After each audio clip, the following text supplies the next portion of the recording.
Hey, how's it going? This is Masao He, aka Mas, aka So, whatever you want to call me, and I'm on the J All Day podcast. Mic check. What's cracking? What's popping? It's your host from the West Coast, Jenna, aka J All Day. What's going on? Who's my guest? What's going on, everybody? This is Maso, aka Mas, aka So. One of my favorite people, actually. You're just a dope person. Well, like, you just spread so much love all the time, and you just feel like you've known you for 100 years when you talk to. Well, we've been face to face like twice. I know. No, I think twice or three times. Yeah. But like, I just feel like I've known you for so long. You know what I mean? We're gonna start it off first by new snack alert. Okay, so you love ice cream? I love ice cream. Okay, so Ben and Jerry's. Can't have a whole lot of it these days. I know. but I love ice cream. He got the. Can I say? Yeah. He got the beatus, unfortunately, but people will try it for you. How about that? So Ben and Jerry's, they've been coming out with hella new ice creams. This one is called chocolate peanut butter split. Yes, I know. I love peanut butter, yes, but I love banana ice cream. I never knew how much I loved banana ice cream until I tried it. Actually, I had a Halo ice cream I can have, and they have a banana flavor. And it's good, right? Yeah. So this one is actually chocolate and banana ice cream together with mini peanut butter cups. I know. I'm sorry. I shouldn't have done that to him. One day. Can you have any sweets at all? I limit it. Like you and I were talking about portions earlier today, and what they put on packages, and that's very frustrating for individuals like myself. Because when you look at a package and they're like, 9 grams of sugar in one serving, and then it's like the actual total servings is like 5 servings. Right. For one, you have 16 grams of sugar. You're like, damn, I wanted all of them. Exactly. I'll dip and dabble. I gotta live, right? You have to. Yeah. You have to live. Let me finish off this. That's the new snack alert. What is your favorite go-to sweet? It used to be Twix. Oh, that's a good choice. Yeah. Twix, and then my beverage of choice was Mountain Dew, so I was sugaring it up before I knew. Wow, Mountain Dew. That's always reminds me of that. I have to say sour candy is like my weakness to life.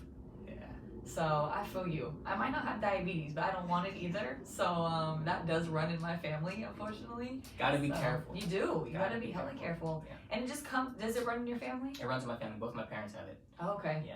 And it just, when did it develop? Sorry, this gone on kind of developed. No. For me, it was about a year and a half ago. Close to a year and a half ago. Oh, okay, so this is fairly new. Yeah, I went in because I was having heart issues. Oh. And when you have diabetes, it does affect the heart. Yeah. So you can get early heart disease caused by diabetes.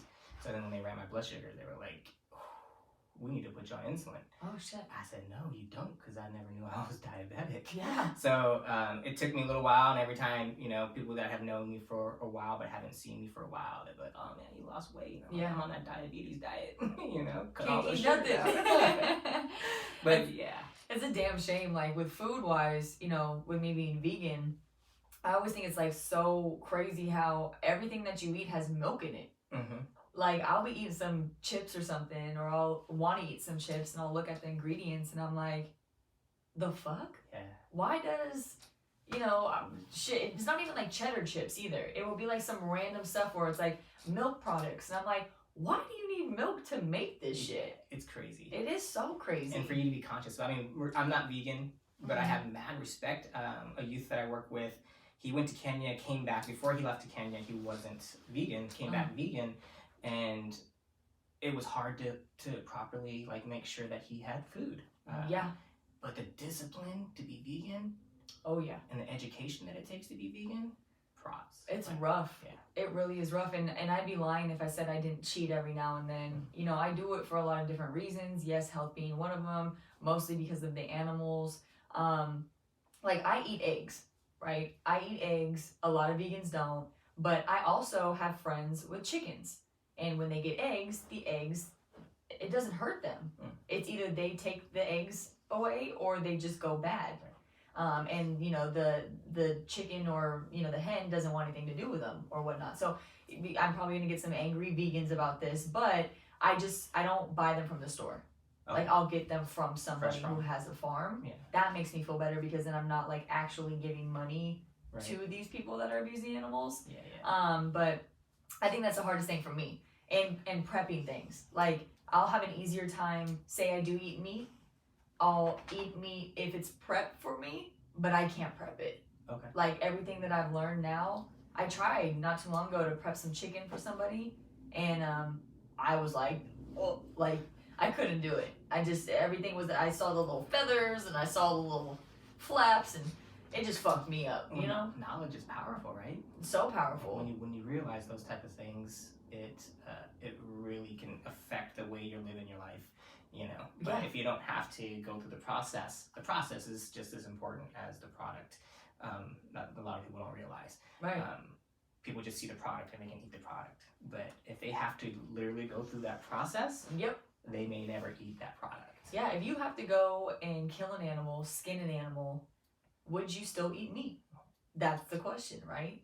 And so I couldn't. Right. I'd probably starve to death. I'd definitely be a vegetarian if we went back to the old days where literally you had to hunt and fend for yourself.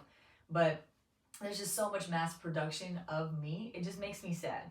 And you think about it, and, you know, like you said, it's like knowledge is power. And not having knowledge, you know, sometimes people choose the ignorant side. And I kind of wish that sometimes I did choose that side, because then it's like all these snacks that I talk about, because I can't eat Ben & Jerry's either. You know, it's milk. Yeah. And if you know, like, well, milk's not hurting the cow, but there are dairy cows, and they're literally bred just to be milked for their whole life. Right. And that makes me really sad. Yeah. Now, if I could find a farm where I could see them and these cows were happy and they lived a full life, and you know what I mean, then maybe I still wouldn't drink milk, but I'd eat ice cream. You know what I mean? Yeah, but the milk thing, still weird. Do you drink milk? It's okay. I don't. Okay. I don't, unless I'm eating cereal. So. And I don't eat a lot of cereal either because of the sugar. Facts. It's like. And yogurt. And yogurt. I always there's some yogurt that's okay, but there's the Yoplait that people think is healthy. Oh my god! It has 24 grams of sugar in it. Just to let you know. So if you're one of those people that are like, oh, I'm into fitness and I'm trying to lose weight, so what do you eat in the mornings? Well, I eat yogurt and some fruit. Well, guess what? You're getting all your intake of sugar plus more in that one meal. Yeah. That's more sugar than ice cream. Yep. It's crazy. And people never, like, when I used to train, I used to tell people that all the time. Like, I'm like, what do you eat in the morning? They're like, granola, yogurt. I'm like, do you know how much sugar's in that? Yeah. And they're like, oh my god. I'm like, you might as well just eat some Ben & Jerry's. Yeah. Period. Okay, so let's get on to something better than this conversation here. I'm not a health specialist. It's okay. So tell everybody what you do. He's really important in the youth, especially, and that's kind of how we linked up. Is all about the youth and Generation Radio, GZ Radio, right? Grounds Radio. And I met a few kids. They had come to the station when I worked there, and they swept me off my feet. I was so impressed. So what are you doing with the kids now? So Ground Zero Radio, we'll start there since we just mentioned that. We're actually moving over to the all ages venue space, actually music and arts space in Seattle, at the Seattle Center called the Vera Project. Okay. If you're in Seattle, you know pretty much what the Vera Project is as far as being an establishment in our city. So we're linking up. I thought it would just make sense. Like, let's take the radio station to the most established all ages venue space that we have here in Seattle and run this youth-led radio station. Now we can actually, they do concerts on a weekly basis, so we can actually interview those artists that are there, do live, backstage, all that kind of stuff on a weekly basis with those artists. And then we can actually go mobile as well. So we're looking to get the youth involved in covering different high school athletics. We have a partnership with a local radio station, Rainier Avenue Radio. Cool. So I've been there. Yeah, dope people. I've actually did a shout out to Seattle lunch table. Yeah. So I went there and did their podcast, and I was like, this is a cool spot. Yeah. And why isn't it being utilized? Yeah, they Tony B, who's the founder there, has been in radio for a very long time. Yeah. And Tony and I go back a couple decades, and he just reached out to me and was like, hey, you know, we got some stuff going on with Youth at the Radio. What's up? So we sat down and talked, and my youth did a full summer internship at Rainier Avenue Radio. So we were out at events, covering events, creating promos, covering basketball games. We were at the state championship. So being partnered with a local radio station like that is really community based has been a great kind of platform for them, because it's not only what they hear on commercial radio, but they get to actually integrate with their community and feel a little bit more important about how their voice could be heard. And with us creating Ground Zero Radio, it's an all-youth platform, so we're not trying to muzzle them in any way. It's whatever you want to talk about, let's talk about that. Whatever you feel like is important going on in your community, then we're going to address that. They're going to do it with their voice. I love that. Yeah. I love it so I get much. I get to just kind of guide. Yeah. You won't hear my voice on the airwaves. It'll be completely them. They're going to be producing their own shows, producing their own podcasts, doing video. We've been doing some live in studio sessions. We're also kind of partnering up with KEXP as well. Literally, KEXP and Vero Project are just next door to each other. So it's a great space for them to be. So they'll do video production, audio production, journalism, on air. Like, they're doing every aspect, marketing their own, creating the branding, all of that. They're doing what I'm doing. Exactly. They're doing what you're doing. Exactly. Except they get to have full force team, and you're kind of doing this on your own. But maybe I should get a couple of them to be like, hey guys, you want to learn? I got some work for you. Hey, that can happen. That's so that funny. Can happen. Hey, they're like brilliant ass kids. So honestly, if you need help with anything, or you want me to go over there and tell them what the hell I'm doing, I'm always available. I'm even more available now. So let me know. That would be amazing. Can people get involved? Just say someone's listening to this and they have a kid that is, what's the age range? So I'm looking at high school students. Okay. There might be a few that I bring in that are college based as well. Okay. Youth is considered, I guess, up to like 24. Okay. But I'll be looking to really service the high school students, and then if there's anything else that I bring in maybe a higher role that deals with different things that they're not dealing with, they'll probably be college-based students. Okay. Yeah. Cool. So if someone wants to get involved or have their kid get involved, how do they contact you? So there would be a submission process. Actually, the youth are working on a website right now. Okay. So it would be groundzeroradio.org. Actually, it would be nonprofit. Cool. So groundzeroradio.org, and basically there will be a page there where they can kind of go there, learn everything that we're doing, and then submission processes as well. So we'll probably have our youth who have gone through the program running the station, and then we'll be doing internships like throughout like summer programs and throughout the year and things like that. And within the internship programs, do they get any credits towards anything within school? Yep, there'll be credits going towards school, and then also right now what I'm working with is the Office of Creative Economy to see if we can also stipend any internships that are coming through. And then the funding process for those who are no longer interns, they're putting in that work. So I'm also working on trying to make sure that they get compensated for their time as well. Dope. Yeah. That's really dope. Yeah. What's up? What else is going on? Anything else that you want to kind of pimp or? Yeah, so it's a loaded question. I'm involved with so many different things. I know. You're a busy guy. So I'm a part of the Creative Advantage Initiative, which is all about bringing equitable arts to the Seattle Public Schools. I got brought on to put on 3 regional arts festivals. So we integrate youth from kindergarten all the way to high school so that these elementary kids can get to be not so afraid of when they make that transition to middle school. Yeah. And like, oh wow, that's what's happening in that middle school that. arts. Yeah. Maybe see some of the teachers that they can meet that at that particular festival. Yeah. So like, oh my God, I'm gonna work with that teacher next year. I'm gonna see these students next year. Same thing with middle school to high school as well. So it's really celebrating the arts, making sure that the students are recognized for not only arts disciplines that they're getting in a curriculum class, but also those who want to create after school programs. So if you're like doing a hip hop dance class, I want to get you to be a part of our festivals as well. So we focus on right now Southwest region, Southeast region, and then central regions of Seattle Public Schools. We just put on the Southwest region last week on Thursday at Chief Sealth, and that was killer. It was a huge success. Families were out left and right. We actually got Seattle Public Schools to cater it with culture. So we had African cuisine. We had Latin cuisine. Finally. And those, not just sandwiches and pizza. Not just sandwiches and pizza. So, and that stuff wasn't on the SPS menu, but since our event, it's been added. So they added the African dish to the SPS menu. That's so dope. Yeah. So I love African food. It's so good. Oh God. It's so good. Ethiopian big smash food there. too. Fire. Yeah. I love all that shit. That's dope. Yeah, so that is going on. We're hoping, we've got funding from Paul G. Allen Foundation, and hoping they can re-up. I hope they can re-up so I'll have a job next year. I'm doing the same Right? thing. You're like, I hope this keeps on going. I'm involved with, actually, the next event that we have coming up is the Southeast region. It's going to happen at Rainier Beach on March 19th. Okay, cool. It's completely open to the public. So free, open. Yep, You'll free. be posting flyers and stuff about it. I'll be posting flyers too. So you can always check our Instagrams for that. That's cool. It's always family friendly too, which is so dope. Yeah. One of the things that I love about this particular festivals that we're doing is that we also have a student leadership committee. Cool. So there's 7 students right now that I'm working with who are planning and learning about event planning. They're doing the stage tech. They're running the show. So it's amazing to just have that youth. That's really cool that you take these events, right? And within each event, there are jobs and there are skills to learn within those events.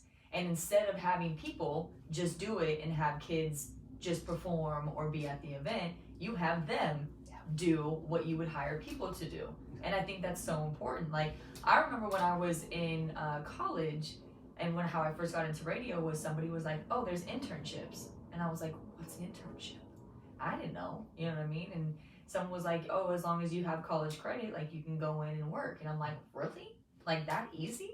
And so I went in, like, I think probably the next couple days and gave my resume, and I got hired within like a few hours. And that opened up doors for me to meet people that I listened to on the radio, events, you know, just in your own city. If you can be kind of like, you grew up somewhere and still not know half of the shit that goes on in your city. Yeah. And like, this is the ability for them to meet people and to set up like their early adulthood. Yeah, their network. I mean, it's crazy. Yeah, we've been having our meetings at the Office of Arts and Culture. So they're literally coming into a city building, basically mayor's office, arts and culture. And they get seen there and get welcomed there as if they're part of the Creative Advantage team, which they are in my eyes, but technically, I mean, they're walking into the actual building where everything is happening. So they get to network, and they're meeting a lot of, decision makers when it comes to arts and culture. So it's an amazing opportunity for them. It's an amazing opportunity for us. Whenever I get to work with youth, I'm always learning myself. Yeah. So especially hungry youth too. It's nice it's like a breath of fresh air. When you brought those group of kids in to me, I've done this for a long time with kids. Like, that's something that I always did back home, is I worked a lot with the youth, and I hate to use this term, but like I always liked working with the troubled youth, right? Just because I feel like we have a lot in common, and I can speak to them a little bit more from the heart than I could to a kid that might be privileged or whatnot. But these kids, just their ideas and their light and everything, it was like, I was impressed. I'm always impressed when kids want to do more than what average kids want to do.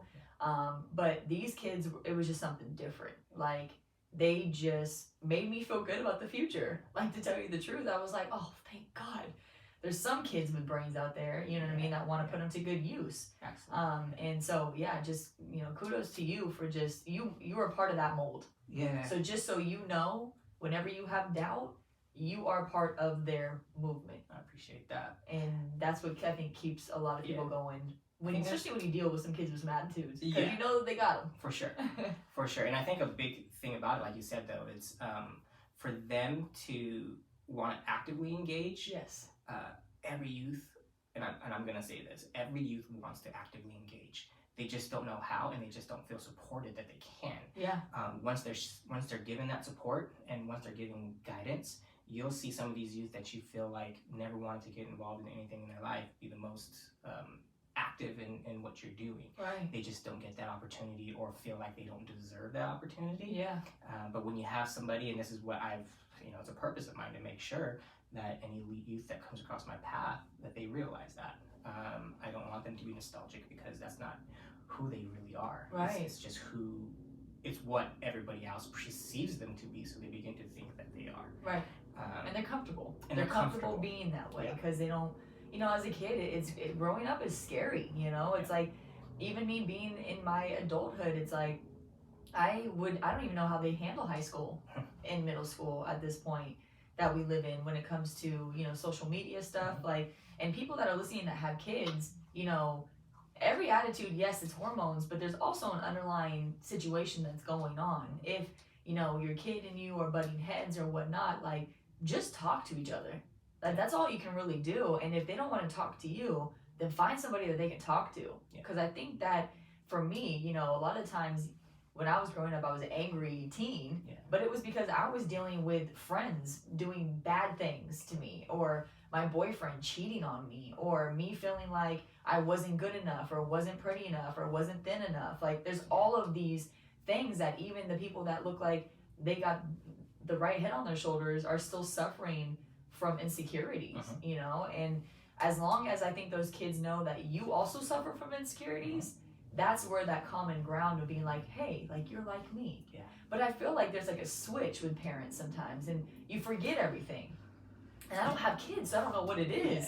But it's like, you're in a parent mode. But even then, it's like you cannot forget the kind of shit that you went through as a child.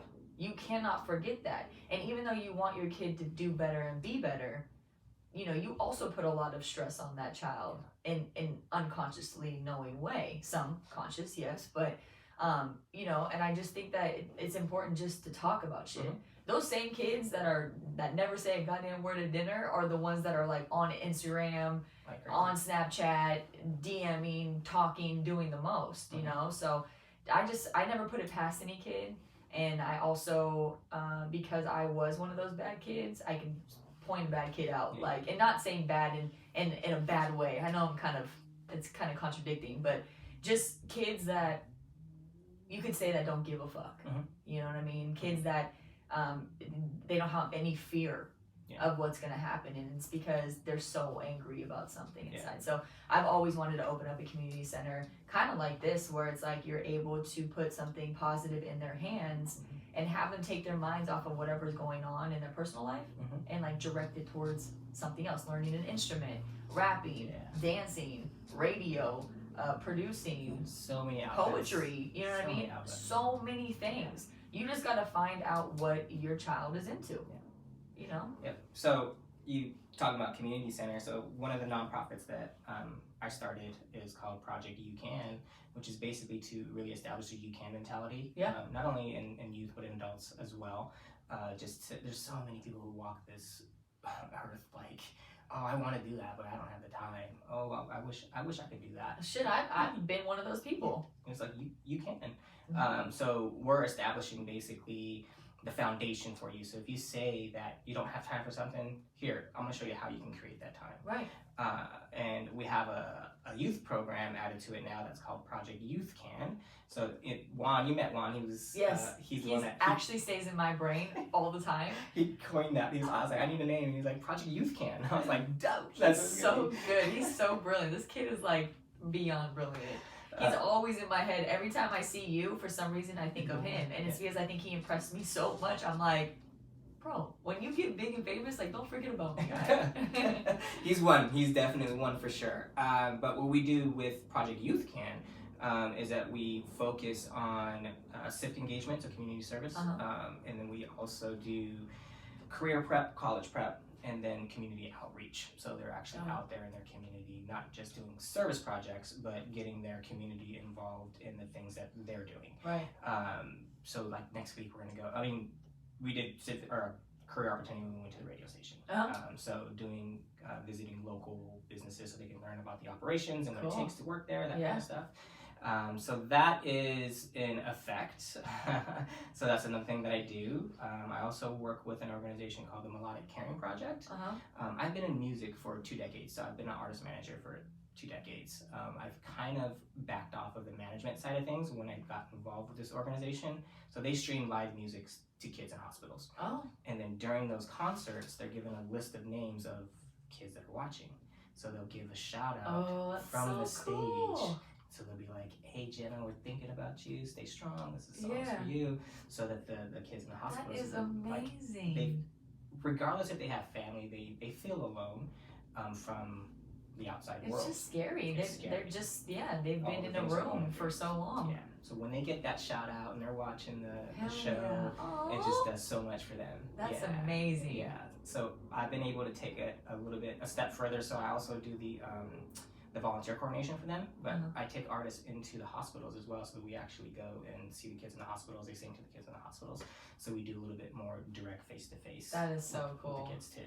So that's amazing. That particular organization changed my entire outlook and purpose of what I was doing in the music industry. Yeah. So I stepped back from artist management, started getting involved more with artist purpose.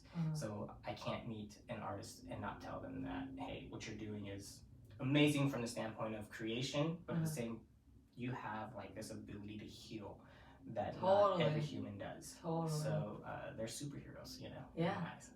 That's really dope. And we have our gala coming up on March 21st. Cool. So there's a lot of things. Lots of things going on in March. Yeah. Dope. Yeah. Okay. So let me. Anything else you want to talk about before we get to your 5 outro questions? Yeah. One more in March 6th. Yeah. Hip Hop is Green Expo. Oh yeah. Is taking place. So it's actually going off and yeah. And did you find any more? Because I know you would reach out to me about that. You found out more information and all that stuff too. They actually literally just sent me the press release yesterday. Cool. So I'm gonna get that out to you. And basically, what they're doing is they're adding another element to hip hop. And just like how we just kicked off this show, we were talking about health. Yep. And how they're integrating health and eating properly. Just kind of those aspects into the world of hip hop. Yeah. And using hip hop as the medium to educate. So for me, access to food is one thing, access to healthy food is another thing. Yes. And I feel like in our Black and brown communities, they don't have that access to the Not healthy at all. food. No. And that is a natural human right, is to know these things. Completely. Yeah. So not to mention no access and no knowledge on it. Exactly. The pyramid, for some reason, is still going around. That's completely wrong. When I worked in a group home, that food pyramid that we have all grown up looking at with the milk and the meats and all that stuff, right? It was in a huge poster form in the group home. And it was like, what? But they're buying stuff off with food stamps and with government money, and there's nothing to buy that's like, you know what I mean? Like, yeah, there's vegetables, but they don't want to eat that. Right.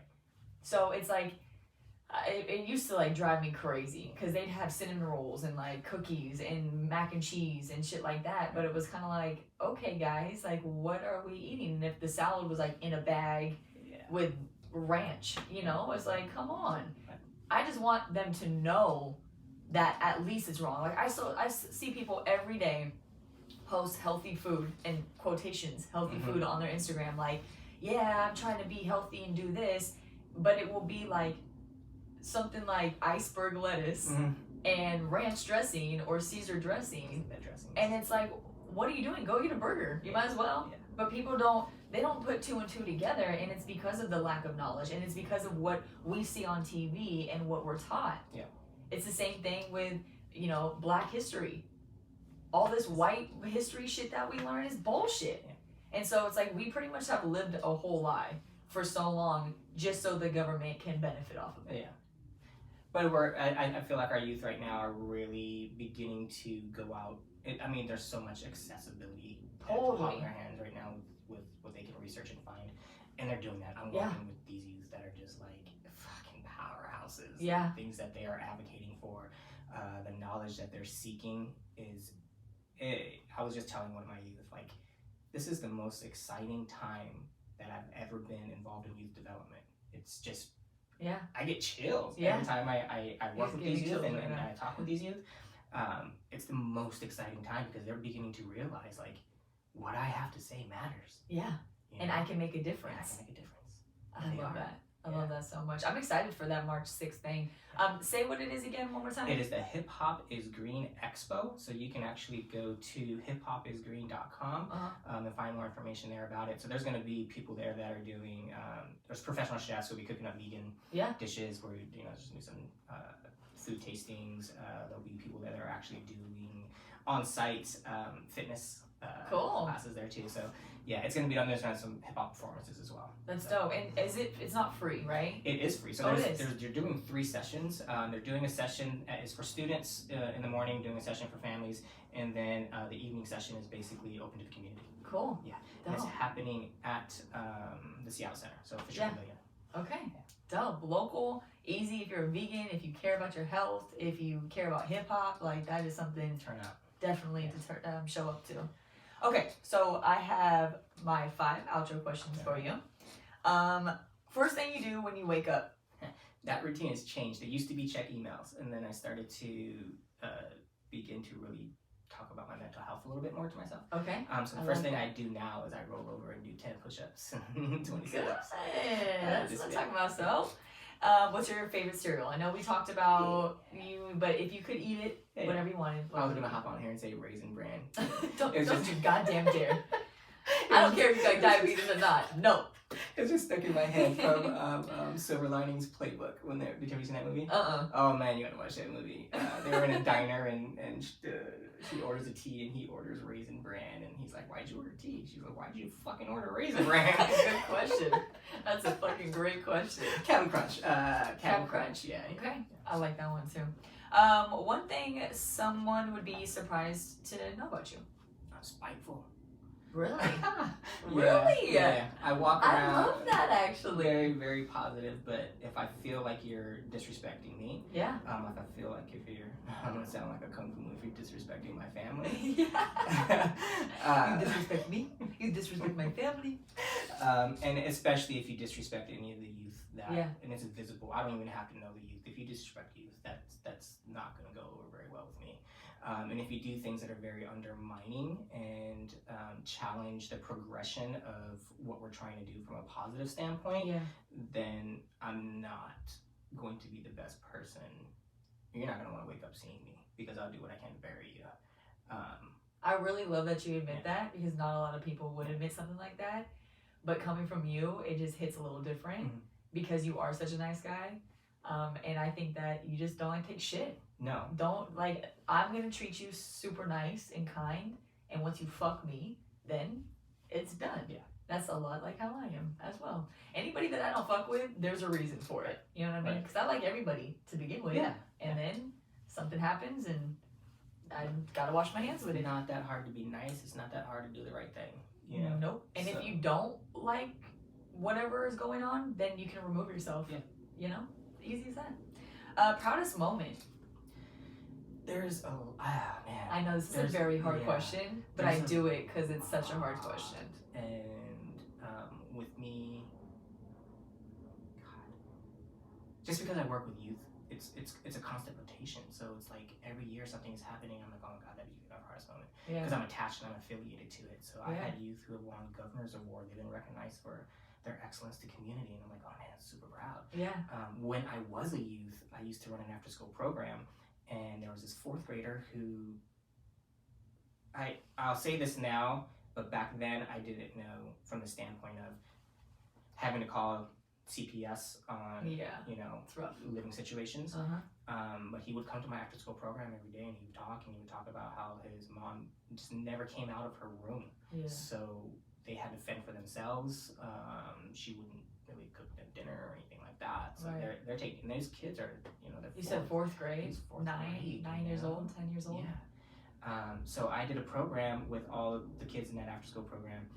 Basically, they ran their own restaurant. So people came out, their families came out, they would have a hostess that would seat them, and then they had people that came and take their orders, and they made their own menu, and then we also cooked the food. They could help cook the food, and his mom came. Wow. And that to me is this is almost 20 years ago. Yeah. That still kind of stuck with you though. Yeah, absolutely, because what I saw on his face and his reaction to seeing his mom walk through the door was that just gave me chills. Yeah. Oh, that's definitely one that sticks with me. I love that proud moment. And last but not least, favorite thing to cook? Pasta, like any type of Italian food. Really. Do you make your own pasta too? No. Okay. It's store bought, whatever. That's okay. Whatever pasta it is, but it's just the types of different zitties and You Okay. know, just like angel hairs and like whatever. If it's pasta, I love it. I can't consume as much of it as I used to. I know. It Such sucks. a trend. Yeah, but Italian for sure. Okay, cool. Yeah. I like that. Well, thank you so much for coming on the Thank you for podcast. having me. I appreciate you so much. Give them your socials. Where do they find you? How do they get a hold of you? So I can list off a bunch, but I'm just gonna give you my Instagram. Yes, Because perfect. If you just DM me my Instagram, I'll direct you to anything that I talked about. Perfect. And it is at Y_MASAO. Perfect. And you know where to find me at JOday87. I almost forgot myself. And then if we were still doing the advice thing, so if you have any questions, any advice about anything, hit me up on the DM.